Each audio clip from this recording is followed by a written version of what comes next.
Generating traffic and sales can be a challenge for online merchants.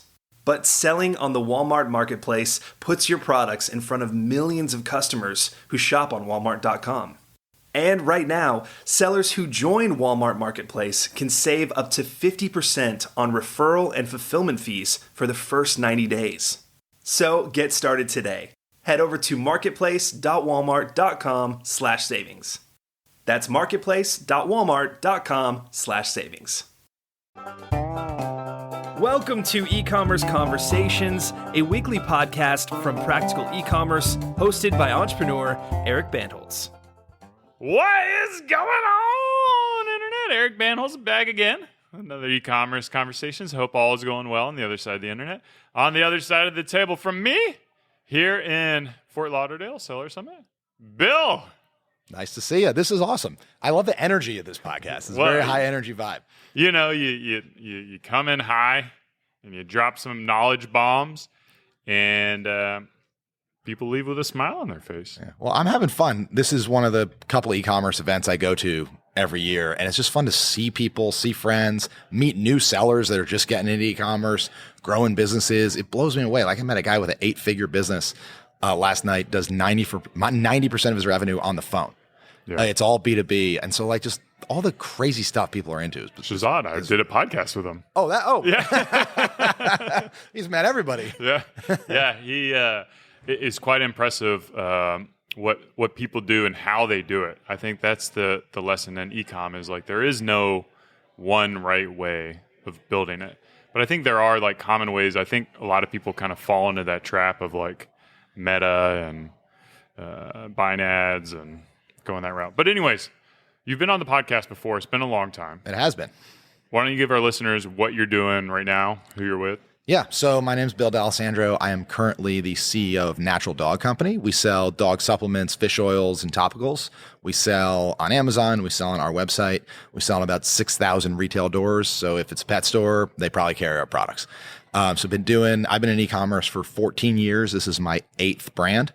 I have done, my kind of niche is acquisition entrepreneurship. So I'll buy a small brand and kind of grow it, make it better, and then eventually sell it. So I've done that 7 times now with other brands, and Natural Dog Company is what I'm working on now. You talked about how you do this with brands. One thing that you've done in the past is manage multiple brands all at once. And now you're focusing on one. Walk me through why you've transitioned from. Yeah. So this is actually something I've thought a lot about. So at the peak, I concurrently owned 8 brands at once. We had 62 people in the company, and even 62 people was not enough. And I thought, as we got started, we had one brand. And if you're listening and you have one brand, you've probably had the idea, oh, maybe I'll buy another brand. I've already got all the employees. I've already got the 3PL. I've already got all the infrastructure. I can just do another brand. It will be pretty easy. And I kind of tell people you could do that, but the thing you're underestimating is how it fractures your focus. And then you do 2, and then you do 3, and then you do 8. And before you know it, you're surface level on everything, and you can't go really deep. And in 2024, e-commerce is hard. It's data intensive. It's keyword intensive. Rank on Amazon is really tough. And your competitors who only have one brand are balls to the wall, right? Trying to compete with you. And if you're spending only 1/8 of your time, or your employees are only spending 1/8 of their time on the brand, you're going to get smoked. So I think it's often a case that 1 + 1 does not equal 2. It equals 1.5. Right. So I think there's a dis-synergy of focus. How long did it take you to realize that? Years. And who told you not to do that, but you did it despite? Plenty of people have told me not to do everything I've done, and some of them were right and some of them were wrong. It took me years. I think I think you can do 2, but you need dedicated managers. So, like, it's hard enough to be CEO of one business, right? Yeah. If you're listening as CEO of a business, Eric, you run a business, like, it's already hard enough. Enough stuff comes flying at you out of left field in owning one business. I always say that if you own a business, something goes really wrong like once a year, like catastrophically wrong, and you got to fix it. If you own 8 businesses, something goes catastrophically wrong like every 6 weeks. Yeah. Right. So it's just like constant firefighting. And of course, they don't evenly line up every 6 weeks. Like, huge things come out of left field all the time. And so you're just constantly reactionary. if you're actively trying to be CEO of all the businesses. So the one thing that I learned is you need to install highly competent, highly compensated management down the org. I mean, you can't be CEO of 8. You need to have CEOs of all of them. And those people are going to make a lot of money. They're going to make 150, 200 grand a year or more.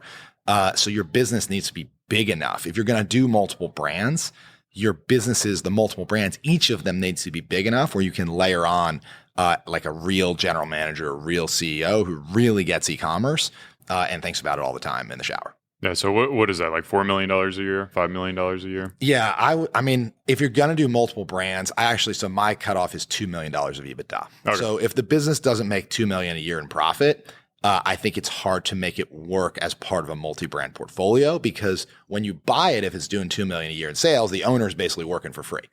Right. So then you got to layer on a $200,000 a year CEO, but then you probably also have to layer on a $180,000 a year VP of marketing, or a couple other things. And you're going to add probably $500,000 of overhead to run a brand that big, which drives up the effective multiple that you're paying, right? Because the cash flow you're going to realize is less than the cash flow the seller was realizing, but you're going to have to pay a multiple of what the seller was realizing. Yeah.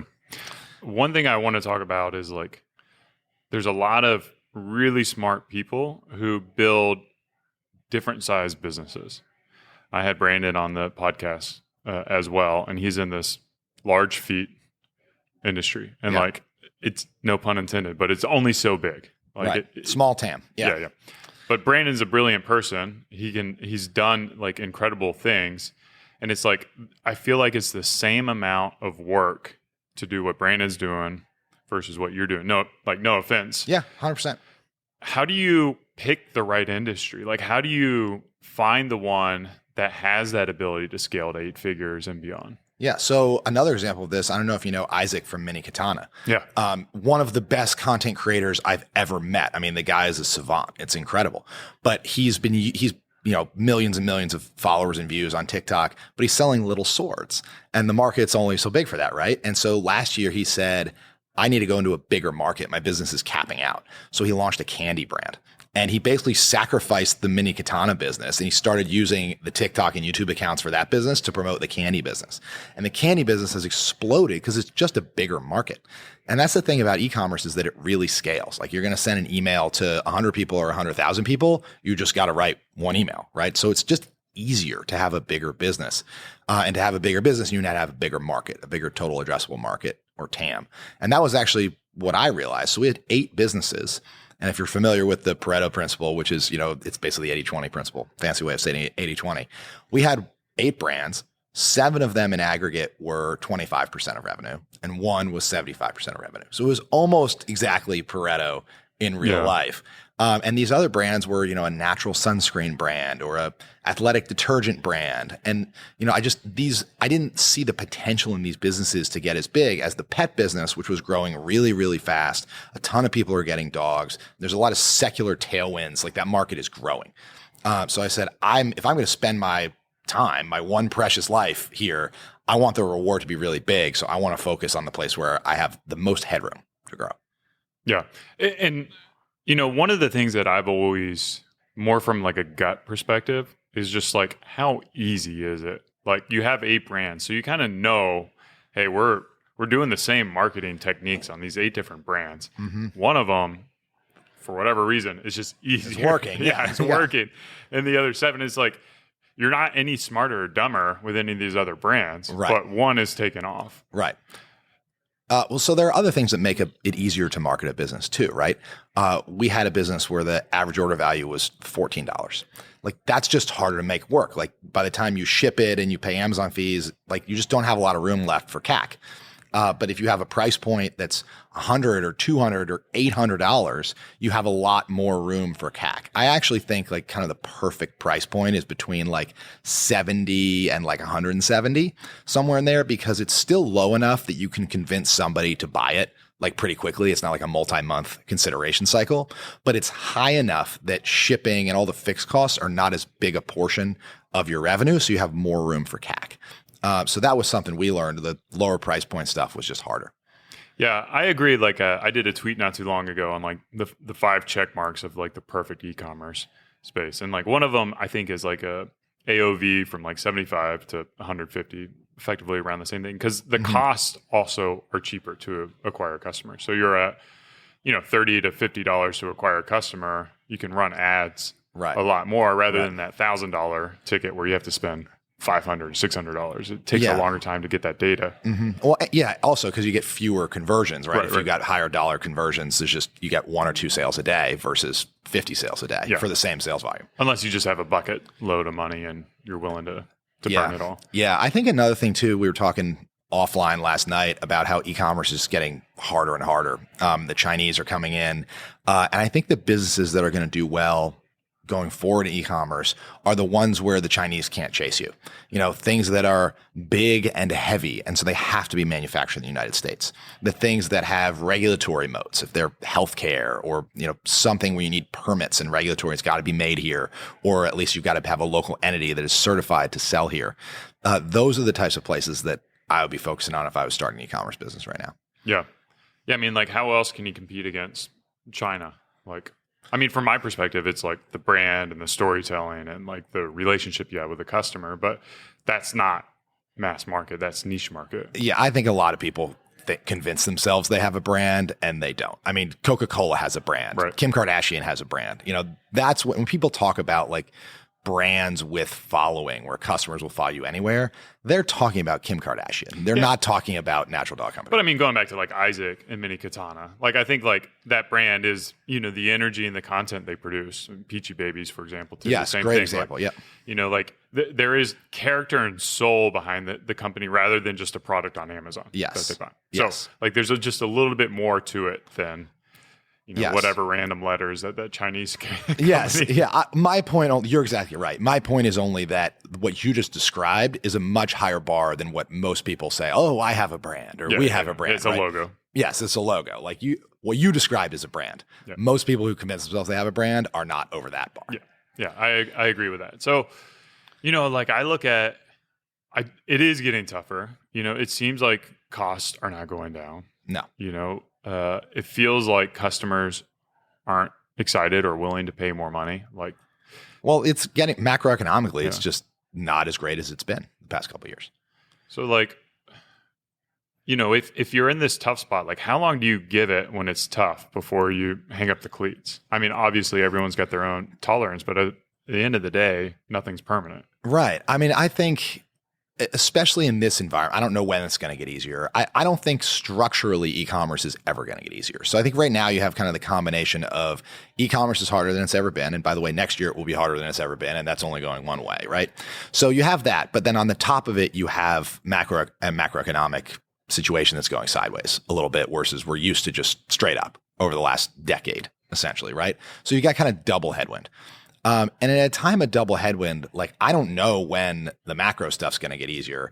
And I'm sure that, Amazon drinking your milkshake is not going to get easier, or Meta trying to suck all the value out of your P&L. Like that's what these platforms are trying to do. They're trying to take more and more value out of the seller's P&L and shift it to their side of the table. That's never going away because they have the scale and they have the customers.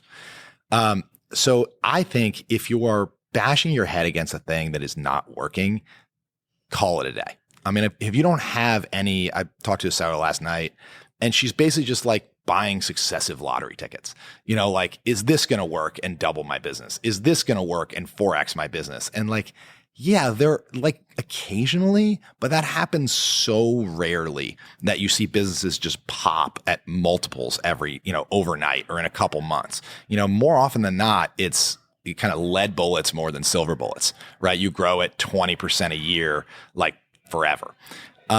So I think if growing 20% a year like is not going to get you where you need to go and you don't see anything that's really starting to ramp, I would be wondering, is this the best use of my time? Yeah. One of the things, going back to your current business, you're not just online now, right? You do a fair amount retail. Yeah, we're omnichannel now. That's been a big push for us the past few years. Walk me through how you've established that retail play and what lessons do you have in that? Yeah. So a couple of years ago, I started to see that e-commerce was getting hard and people were starting to go, oh, I really would love to be in retail. But the thing is so different about retail is, as an e-commerce person, you're like, oh, I want to be on Amazon. Well, you hustle for a week, you set up the listing and like, boom, you're on Amazon.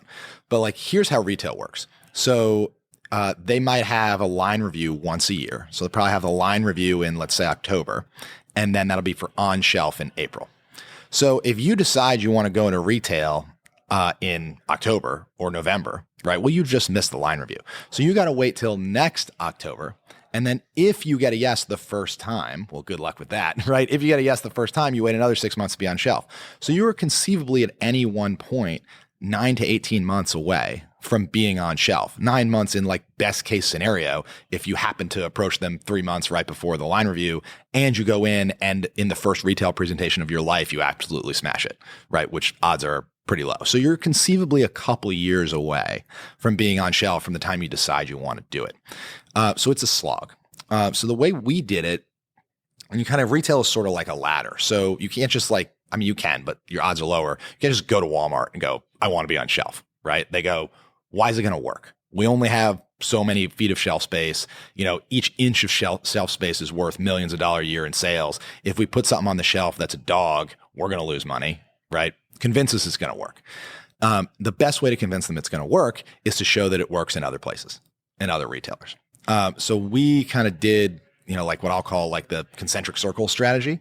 So we started in the easiest place to start, which is independent retail, mom and pop pet stores in our case. And we just started dialing them. Smile and dialing them. Like, hey. So did you hire a sales team or is that you? We hired 7 people. 7 people? Yeah. Globally? Actually, domestically. Heavy commission. So okay. It wasn't, a lot of fixed costs, but heavy commission. And we scraped Google Maps and said, start calling Eric Banholz's pet store.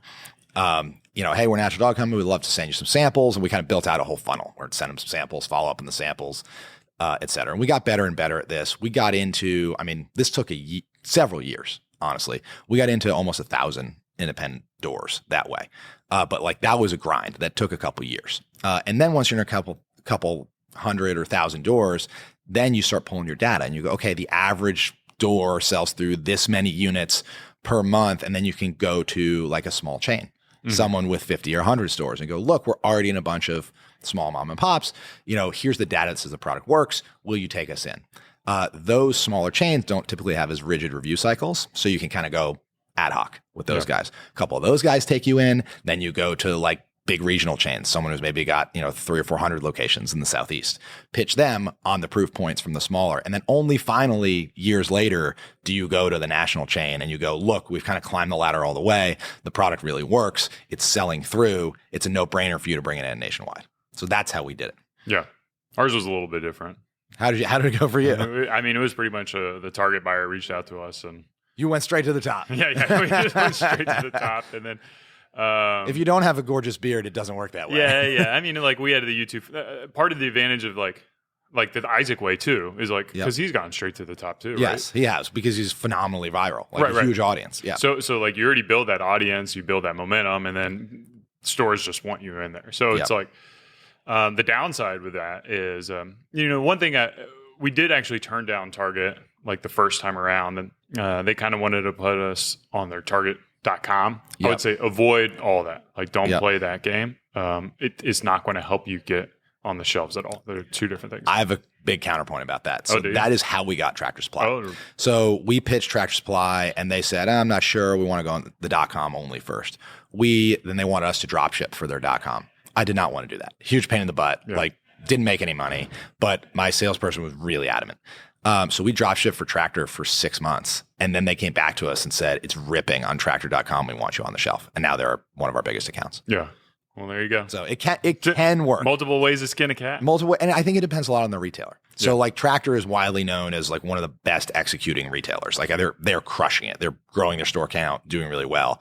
I think other retailers are not as savvy in that way, but some retailers do use the .com as a proving ground. Some retailers use the .com as an excuse to just tell you to go away. Yeah, because I think there's Urban Outfitters, Target. I just don't think those are really doing any kind of volume. Yeah. Tractor Supply makes sense because it is a very specific kind of niche and a specific kind of target or target audience, no pun intended. But Target's like an Amazon competitor and they suck at it. Yeah.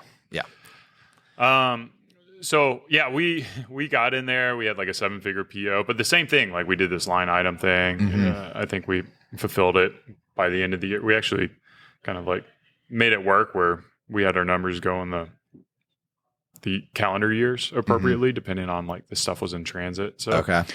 we were able to make our books look good but we lost target. So it's like we've had the downside of Okay, losing so a major you account. went in and it didn't turn, and then they took you out, right? Well, no. I mean, we were in there from like 2018 to 2022. Okay, so 4 years in Target. Yeah. So that means they renewed you 4 times. Yeah. You went through category and review 4 so times.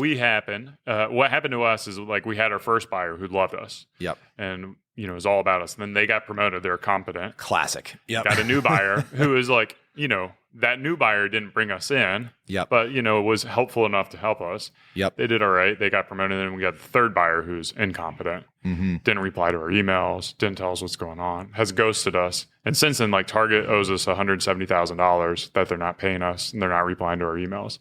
That's not great. No. Not great. And we, in addition to that, like, part of the reason we changed our packaging was to fit with like Target's like sustainability initiatives. Yep. So we have the aluminum packaging and more aggressive price point. We did all that for Target. Yep. And then at the end of the day, they just quit replying to our emails. That's how they let us know. That's crazy. So I don't think it's a Target thing. I don't think it's like pervasive in Target, but I think our buyer is not competent. That is something that people don't see coming is you're like, oh, I have a relationship with Target. No, you have a relationship with an employee at Target who holds your entire fate in their hands. And to your point, if they're good, they often get promoted up the chain. And then some junior person gets put into that role. And you got to understand that's a huge flashing red light. Every time your buyer changes, you start from zero. Yeah. Because that new buyer is going to try to put their stamp on the category, on the assortment, and they're going to look very critically at everything the prior person did and try to find places to say prior person was an idiot. He thought beer brand was great, but I know it's terrible. And they're going to change up the assortment. So when your buyer changes, you got to go to bat immediately building a relationship with that new buyer. Yeah. And do you work through like a broker? Broker. So in some cases, but usually not. Okay. So at this point, is it your salespeople are finding buyers and we work directly with most retailers, trade shows, calling, and then individual retailers will have their own trade shows. Like once you're in, that you can go to, like we go to the Tractor Supply trade show. Then the only attendees are all of the employees of all the Tractor Supplies. Yeah. So that's where we train the people who are on the ground, who are actually selling the product in the store. That's where we meet the buyers for our categories. We have pre-scheduled meetings with them to do review of our new innovation that's coming up next year. I mean, we really have to, like the big accounts like that, you have to treat them like a partner. Yeah. How many SKUs are you launching in retail stores, and then how many SKUs you selling online? It varies. I mean, it's about 20% of our catalog that's at retail. And that's sort of the way it works, right? Because you have infinite shelf space online, so the long tail products can work. But at retail, they only have so much room. So you need to put in the products that you know are going to move. Yeah. And then they need to put the fat part of the distribution. That's what they want on the shelf. The long tail stuff, they're fine seeding to the internet. Yeah. And then, how do you measure performance and ensure that like you're going to be taken next year? Hard. Well, the first thing you got to do is ask them for the data. Like it's shocking. Like they will not let you know anything. And then if you don't talk to them, you'll just get a notice next year, whether they're dropping it's usually dropping, not bringing in more if you're not in active communication with them. But you need to be on top of your buyer like every month. Hey, how did we do last month? Like how many units per store per week are we moving? Is that above your benchmark? If there's a SKU that's lagging, you maybe want to proactively say, hey, we'll fund a discount on that SKU. You blow that SKU out. We want to add a different SKU in that spot on the shelf. And you could do that like mid-year. You can sometimes. It all depends on your relationship with the buyer. Versus if you wait until category review, they're going to circle that SKU in red anyway, but they're probably going to think about replacing it with a different SKU from a different brand. Yeah. But if you try to nip it in the bud, and now it's going to cost you money because you're going to have to fund that discount and clear that out, but you have probably a better shot of keeping your spot because you can put a different product of yours in there that'll probably turn. What about from like a pricing standpoint and COGS standpoint? Do you avoid putting certain products in there if they don't have the margins, or? We wouldn't even create a SKU that didn't have margins that would work at retail. So we don't have any parts of our catalog that we kind of have to carve out. But yeah, I mean, you have to think really hard about margin, and everything's negotiable. Like you go in to these retailers and they might say, oh, it's a $100,000 slotting fee. And like you do the math and you're like, oh, well, that's our whole profit for the year. And then you're like, oh, but it's okay. Like it's whatever retailer, we do a lot of volume, we'll make it up in year 2. Well, here's the thing. Year 2 is not guaranteed, like at all. And also there's going to be stuff that you don't see coming. So you've modeled out that you're going to break even after the $100,000 slotting fee. Well, what you haven't modeled is all the billbacks they're going to hit you with for like your truck got here 10 minutes late, or your truck got here perfectly on time, but we waited to scan it in until it was 10 minutes late because we wanted to bill you back, or your pallet was damaged, or, damage deduction on shelves. Like there's all this stuff that you don't see coming that's going to net you down. So now you're in the red. And then year 2 comes around and what happens? They go, okay, line review. Worst case, we don't like you anymore. And we also need to discount all this product out to clear it off the shelf. And we're sending you a bill back for that. So now you've lost a ton of money, right? And you've been in wherever, what retailer for a year, you haven't made any money. Best case scenario, okay, great. We want you on shelf again for next year. But here's the thing, in order to keep your shelf space, there's 5 other brands that want your shelf space and they're willing to pay a $100,000 slotting fee. So we're going to charge you a $100,000 stay on shelf fee. Yeah. Right. And you're looking at it, you're like, but I was counting on like that was a one-time fee. Well, it's not. Like this thing is pay to play. So you need to build a ton of margin into your P&L with these guys. Yeah. So what is a ton of margin for anyone who doesn't know? I mean, if I think you've probably got to be selling to the retailer at 2 to 3 times your COGS. Yeah. Anyway, so you got to still have a 50% plus gross margin before like all the net downs, because they're going to net down, like let's say you give them half off your MSRP, they're going to net it down another 20% after that. So, I mean, you've got to go into this knowing, like if you go into this saying like, I'm not going to make a lot of money and I'm going to make it up on volume, you get creamed. Yeah. We went into this saying like, we need to structure this deal that it's profitable from day one, kind of under pessimistic scenarios. And you got to work with, you got to negotiate back with a retailer. You can say, no, I'm not paying $100,000 slotting fee. Yeah. Because if I do that, I won't make any money. I'll probably lose money, and I'd rather you take someone else. What is the leverage that you have as a brand over these big retailers? Not a lot. I mean, like the only leverage is if they want your product. Yeah. Like if they think it's going to sell, if it fits into their assortment, you're selling them. Like, hey, you don't have anything on shelf that works like this. If you put this on here, it's very popular on the internet. Like it's going to turn, and hopefully you've got data from all your other retailers or small retailers that you're already in. Hey, we know this turns 4 units per store per month. Your category benchmark is 2, right? If you put this in, this is going to lift your turns. You're going to make more money. That's the way you have leverage. Yeah. And not only that, I think in some other cases, Target and Walmart, they hate each other. So if you can offer one, an exclusive for a period of time, and pit each other against each other, then that could be a little bit of yes, leverage. But that presupposes Target and Walmart both want you. Yeah. Like at the same time. Yeah, you got to have like a hot product that they're kind of going after. In addition to like Amazon as well, having products that are not available on Amazon or having a unique SKU. Yep. Could be ways that you could kind of have leverage over your competitors. Unique scents, unique flavors, unique sizes. They really like those. And you can give them exclusives for like the first 6 months. Like we're going to take this to you guys. You'll be the only ones that have it for 6 months before we take it to anybody else. Sometimes what's interesting is the online thing. They don't always hate that, because if you give a retailer a SKU and then it doesn't exist on the internet, that your customers don't know about it. They're not coming into the store to buy it. So a lot of times the retailers will want you to support it with marketing, even if, and okay with you selling on your website, they just don't want it in any other retailers. Yeah. Where can people find your podcast? So I do a podcast twice a week. It's called Acquisitions Anonymous. It's about buying and selling businesses. I mentioned at the top, I've done this 8 times. I have 3 co-hosts that have also done it dozens of times. And we also have one who is a lender, an SBA lender. So it kind of looks at it from the bank's point of view. So if you're interested in buying and selling small businesses, it's called Acquisitions Anonymous. Or if you want to find me on the internet, my name is Bill D'Alessandro. My website is BillDA.com, or you can find me on Twitter at BillDA. There you go. We could talk a lot more. Unfortunately, Bill's got a hard stop. So he's got a busy man running a big company. And I really appreciate you swinging by, sharing your expertise on getting into the retail channels. And guys, I hope you learned as much as I did, enjoyed it as much as I did. Cheers, and keep on growing.